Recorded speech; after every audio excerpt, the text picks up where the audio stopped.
Here's sideboarding for game 2. Again, we don't have many sideboard cards, so we're just going to go with what we got. He certainly represented Victim, but I guess he probably would have done it on the turn where he cast Forbidden Alchemy if he had it in his hand.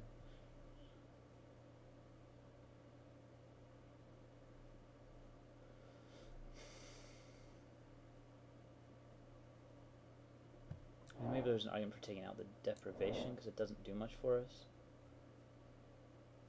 But I don't think any of our other, stuff has that much of an impact either. So I cannot really mulligan this. Again, he chose to play last. I mean, seems okay. Not amazing, but not the end of the world.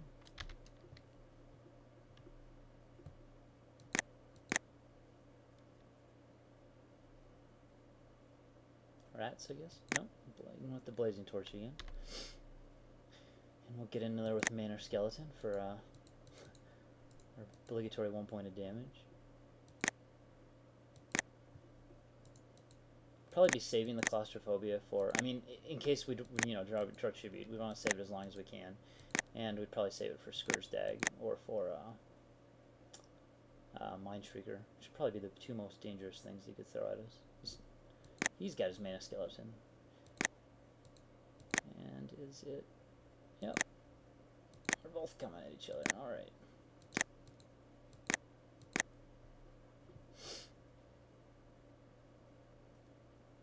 Yeah, I think it's best to just go ahead and Forbidden Alchemy here.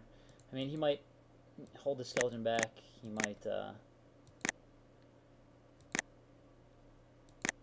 might try and equip and torch, but I guess I don't mind too much if skeleton dies to the torch. In this matchup, ground pounders are not going to be how the game is won, most likely. Though he does have like that boar, and maybe he's got a mauler as well. Scourge Dag, High Priest, sure.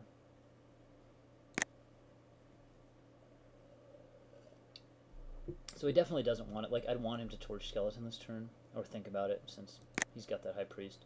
We're going to be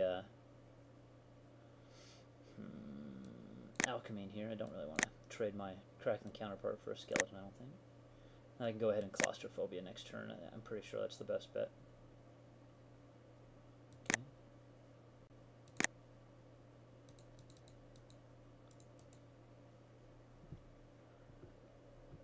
Okay. Well, this is a tough choice. Like, Claustrophobia is pretty powerful removal, but I guess it's not that tough. I mean, we can't really cast the Mauler at this point in time. Claustrophobia is powerful removal.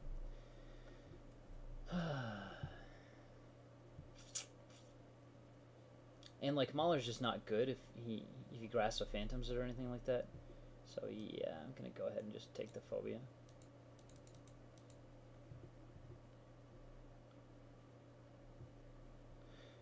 And we will go ahead and Claustrophobia the priest, so he can't do any crazy crap. I'll just lose my skeleton, that's fine, to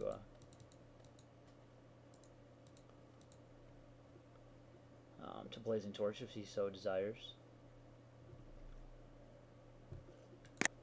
I don't know if there's anything that can untap that creature in blue-black. I mean, obviously, Ultra's Reap, like, we passed some that were close to us, he could have those. I mean, if he has them, he would have sideboarded them in, like, I'm pretty sure he saw Claustrophobias in the past, so. Claustrophobia might not be the best removal, but, we have to have a way to deal with that. Yeah, Mind Shrieker, there's our other Claustrophobia target.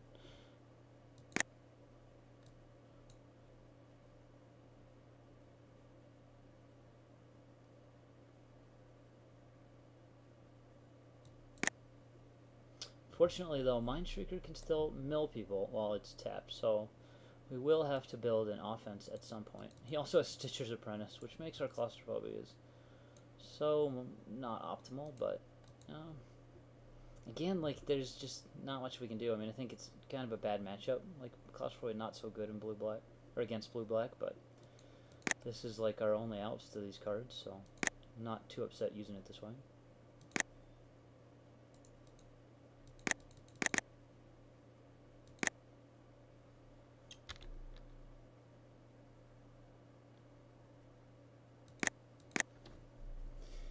play our Battleground Geist and copying it might go the distance.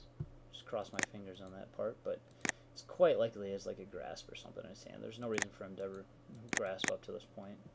Like he doesn't have a huge, tempo race that he's taking advantage of. I don't think it's in his best interest to grasp one of his claustrophobia guys either, so.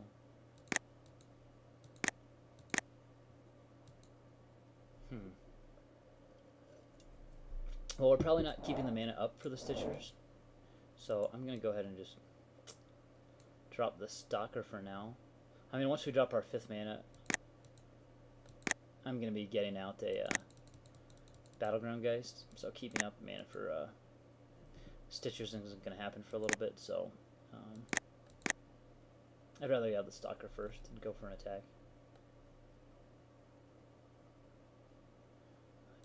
Okay, Storm Crook Patrol, sure.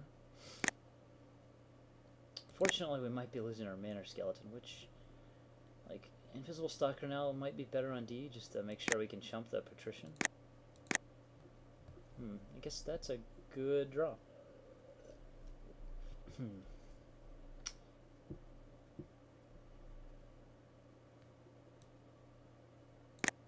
Yeah, I mean, we want our rats to be, like, let's see. Yeah, I'll go ahead and get them in there.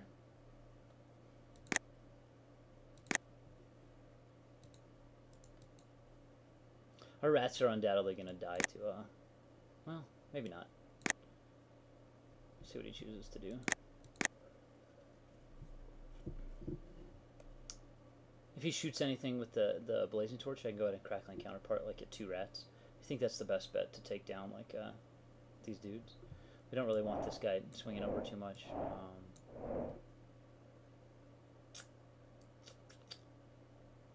Yeah, I mean, I see him just shooting rats right here with Torch, which gives us an opening to Crackling Counterpart.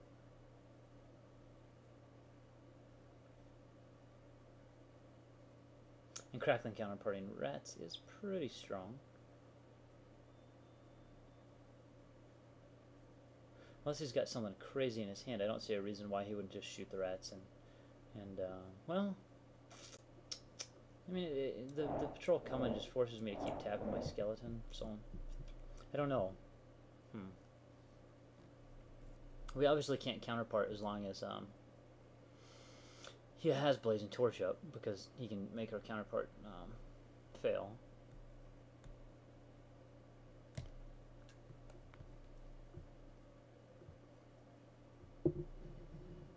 Interesting. So shooting that, and I guess he's getting like a zombie drake now. Doesn't seem optimal, considering this guy could actually win the game through self-mill. Oh, on barrel rates, okay. Strong. Guess that's kind of optimal. Well. Now the debate is, can we win this race? Like, do I have to try and win the race with, like, Invisible Stalkers?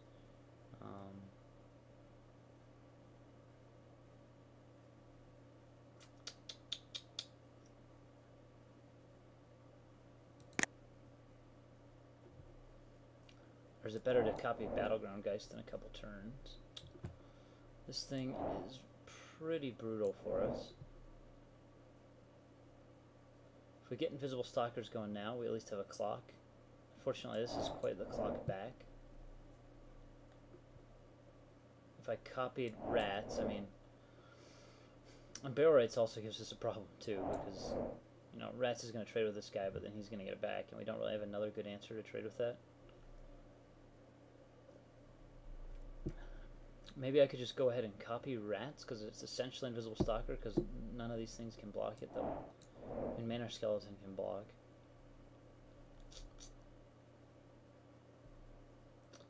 I feel like I have to use the Crackling Counterpart mana right now, because I might not get a good chance to use it, over the next few turns, based on what's in our hand.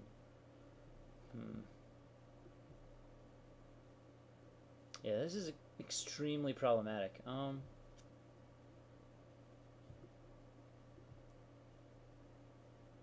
guess the only way to win is really to copy the Stalker, and then hopefully he makes some mistakes. Yeah, I really don't know. Like, this is a problem right here. I don't think we can race. I mean, this might be like a scoop, like a near scoop situation. This Mind Shrieker is going to be incredibly hard to deal with. We don't have a lot of outs to it.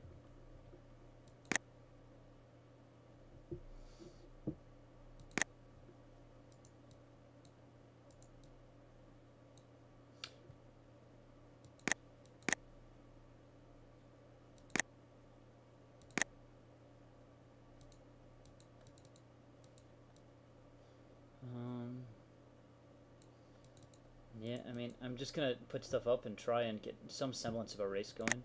Like, if he wants to swing in with Patrician, I think just jumping with the Mana Rats is, or sorry, the Mana Skeleton might be okay. Though, no, I'd take the 3 for now. I mean, we're going to have Regeneration Man in a little bit. He's got Victim of Night, too. Like, yeah, that's real problematic for us.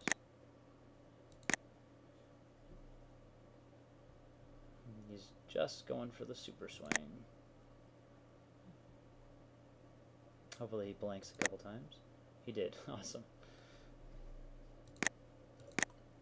I think I would have sent in the Patrol, too. Like, if he doesn't have a creature to play, on Barrel Rights is fine, but maybe he, you know, just wants to on Barrel Rights that. He didn't, like, little does he know, we just don't really have any removal, so. This deck's very, removal shy.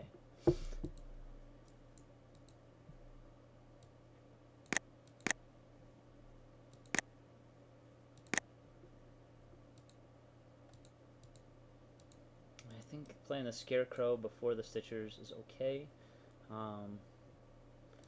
Mainly because we're just trying to shut down the damage of the Mind Shrieker at the moment.